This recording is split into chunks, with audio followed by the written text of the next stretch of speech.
अस्सलाम वालेकुम। मेरा नाम रहीला है। मेरा तीसरा ऑपरेशन होना है बच्चे का। पहले दो होए ने, एक कुड़ी है तो एक मुंडा है। बच्चे का ऑपरेशन होना है तीसरा मेरा। असी मेहनत मजदूरी करते बच्चों का पेट भरने हैं तो मेरा बंदा भी बस मेहनत ही करता है तो जिथे बना ते बैठे बस।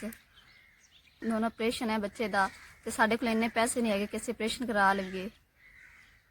सारी रात बहुत तकलीफ सी, बहुत परेशान सा। सारी रात सो नहीं सकी, इन्नी तकलीफ सी ते हुण पैसे नहीं है कि असी ऑपरेशन करा लईए। साडी तरफ 5000 रुपया मिल गया है। शुक्रिया, मेहरबानी। तुसीं 5000 नाल साडा तावन कीता है, मेहरबानी, शुक्रिया। तुसीं औखे टाइम साडे काम आए ने। मैं इन्ना पैसे निकल दवाइयां ले लैसां, कोई टीका गोली करा लवांगे।